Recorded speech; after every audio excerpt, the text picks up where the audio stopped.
Okay, so everybody, welcome to ISC 2017. We're in Houston, and hello to everybody out there in Facebook world. We did this once this morning and had good success. And this afternoon, I'm here with Stephanie Parker. Stephanie is the program director for the Houston Mobile Stroke Program. This is the longest running program in the United States. They went live in May of 2014. Wow. I can't believe it's almost been 3 years.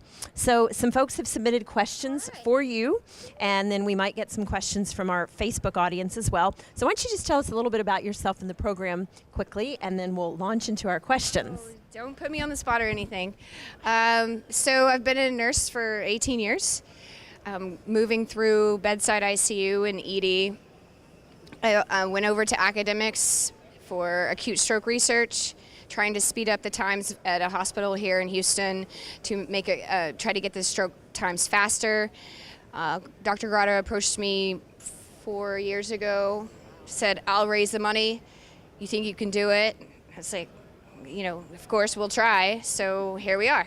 Absolutely. Cool. All right, so here is our first question. Have you collected significant data thus far that shows the effectiveness of performing scans and diagnosing in the field or on scene?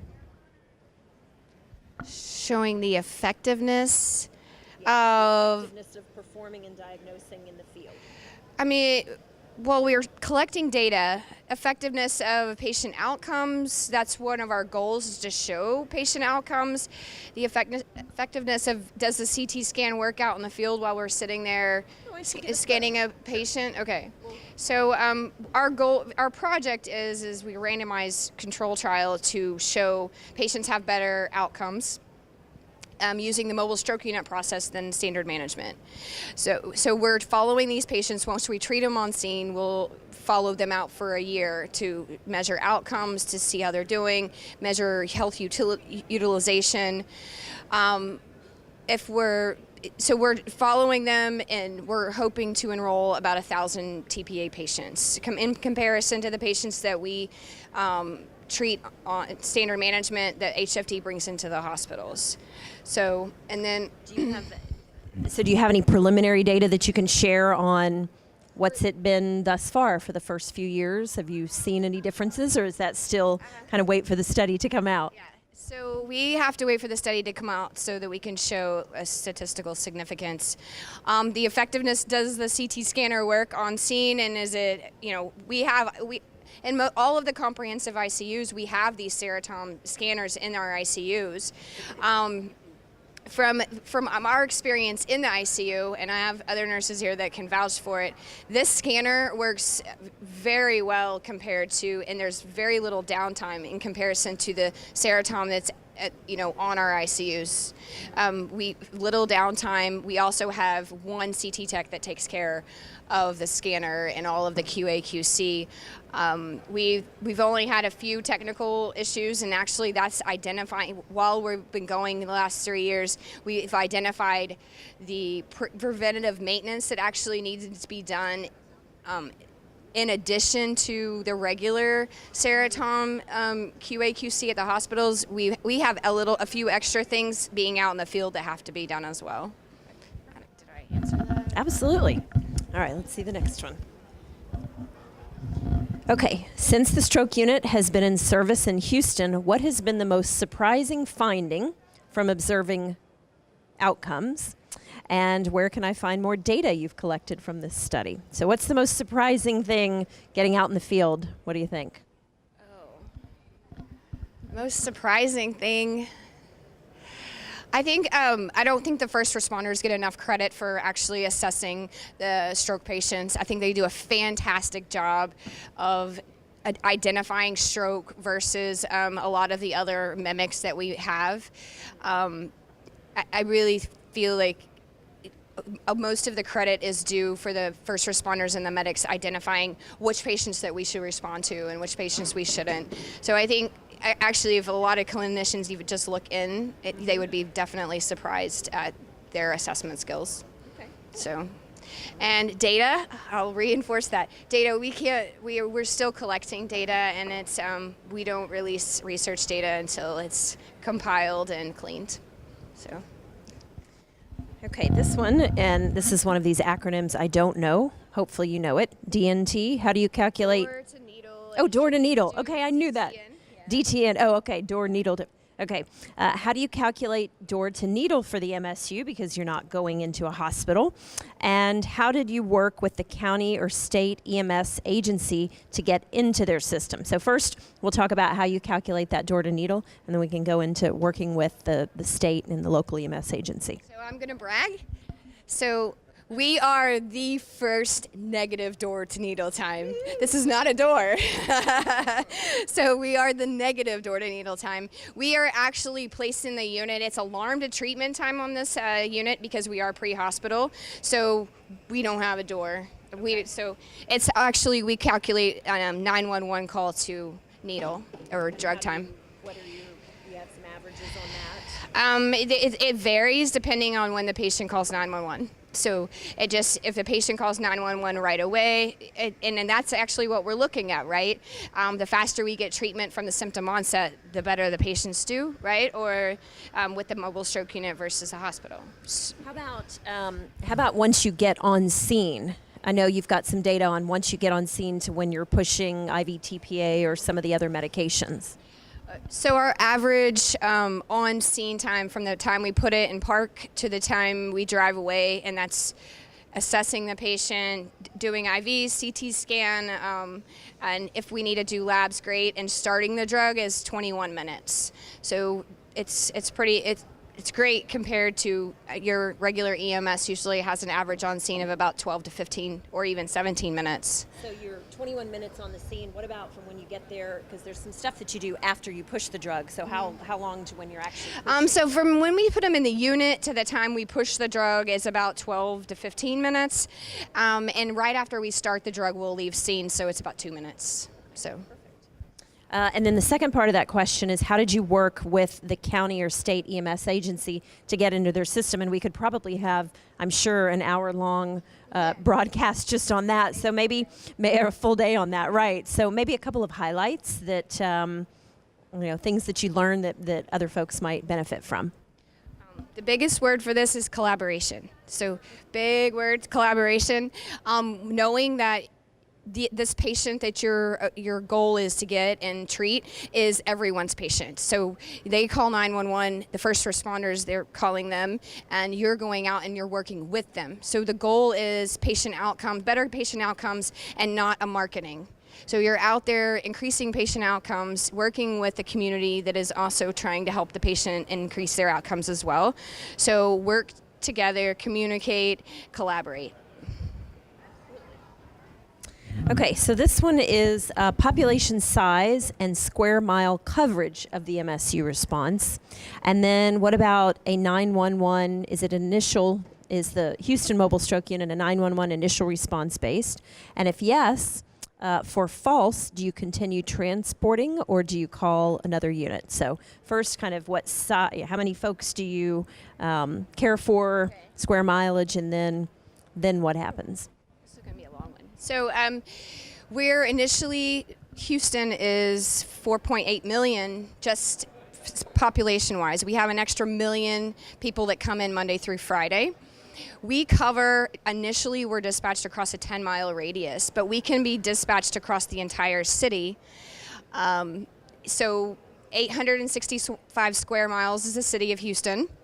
We have 100 fire stations, almost 100 fire stations, EMS. So, and I won't go into the apparatuses or anything, but we make it, the initial 911 response, we are embedded within their dispatch system. So we are one of their apparatuses. And showing as one of the right. assets, And if it's labeled as a stroke, it's labeled as an ALS. So we respond with Houston Fire's ALS. In addition, we are an additional vehicle to that stroke response. And then what happens if it's not a stroke? Okay, so we get on scene and we work with Houston Fire or Bel Air or Westview. We work with them to assess the patient and see if it is showing stroke symptoms. We ask a few more questions in regards to neurological assessment. if it's not a stroke, or we can't, it's way too far out of the window for us to do anything else, we will, they go ahead and they transport. If it is one, we'll put them in our unit, and we'll, even if it turns out that we don't treat them, we will transport because we've taken over care. That allows Houston Fire Department to go back into service to, for more resources for other patients that it's needed. I thought there was a third set. The third portion of that was just if it's Oh, yeah. false, Okay. what happens, right? All right, thank you. Ooh, now this is to, again, get in your time machine and travel forward 10 years. Okay. Where do you envision mobile stroke treatment in the next 10 years? And I mean, what a crazy question. What did it look like 10 years ago, looking backwards? So what do you think looking forward? So the original goal for mobile stroke, and it still is to actually, with this project, is to prove that patients have better outcomes. Hence, if you give the first responders or EMS 911 system a little bit higher reimbursement for this faster treatment, the patient on the backside is what we're looking at is they have less disability, less healthcare usage, and they are able to go back into the workforce or go back to an increased amount of independent living. In the next 10 years, the goal would be that we've proved this. The insurance and maybe CMS and Medicaid have actually recognized that it's a benefit and patients have better outcomes. Therefore, their benefit to the city or the 911 system, and they are able to implement these within their infrastructure. And maybe an app that you just scan over the person and it tells you whether they're having a stroke, right? That. Or a little watch band. Little watch band. Diagnosis stroke right at the Right, maybe not quite 10 years. Maybe we need to look 30 years in the future for that. So do we have any questions from folks listening or any of our Facebook friends who are... Yes, no? We have maybe one question. What were you going to ask? Not exactly sure. So what else about the program? Now we're here. This unit is actually going to UCLA. Your unit is out working right now. Are you on this week? No, it's not. We're always working. You're always working, right? That's of course all of the medical community is always working. Well, hang on, we do have one question here. I don't know if you already answered this, but is it met, exceeded, what your expectation level going in? How is the So the question is sort of from, and I mean, I know it's difficult from a medical standpoint. I mean, you have a theory out there, but has the Houston Mobile Stroke Program met your expectations? Has it exceeded them? When you think about this, where do you stand on that? I think it's absolutely exceeded expectations from the buy-in and the from the first response and the city officials, and the medics actually taking hold and caring for this program and just taking off with it.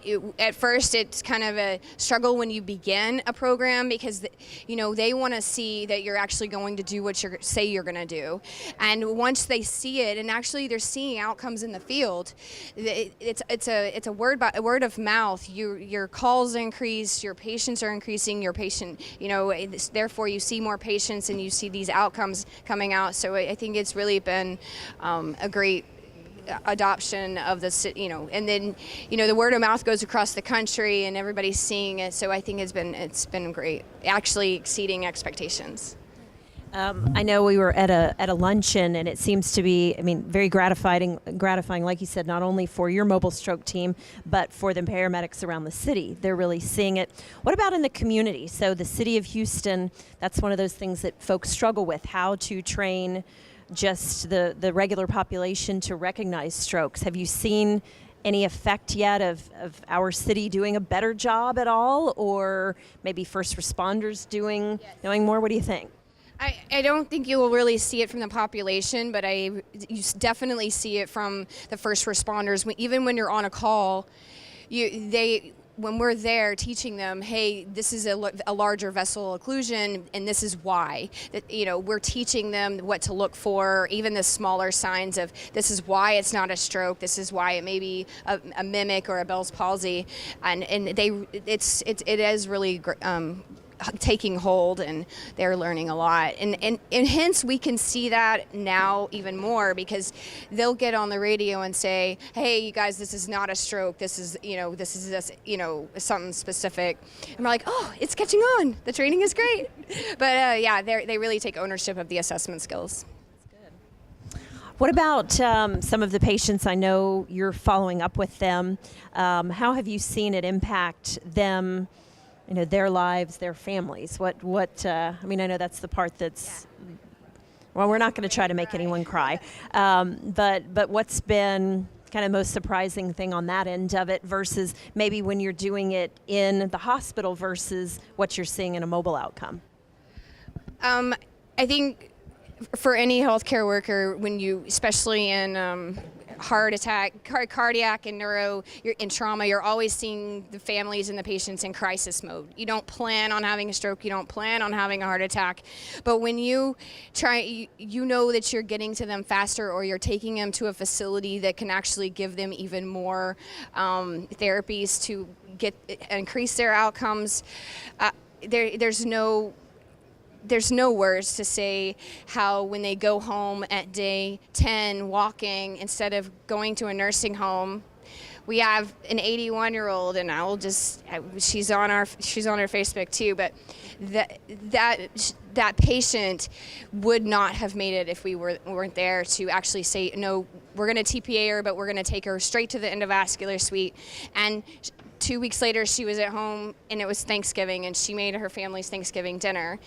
If we weren't there to see that, if the medics didn't recognize a stroke, she would have probably gone, well, all the data says that she would have gone to a nursing home, and it's crisis. It's even more crisis on the family because they're at a loss because they have to increase their care and they're providing to their family member instead of enjoying their time with them. My hair stand up, yeah. Well, fantastic. Other questions? Did we kind of cover any from our Facebook group? All right. Well, Stephanie, thank you so much for sharing, and thank you for everything that you're doing in Houston, and even for spreading it. I mean, I know you've done an amazing job taking the information and just freely and readily sharing it with as many other cities and hospitals and agencies who are wanting to do this, and giving that information and really paying it forward. So we appreciate it. Thank you, everybody.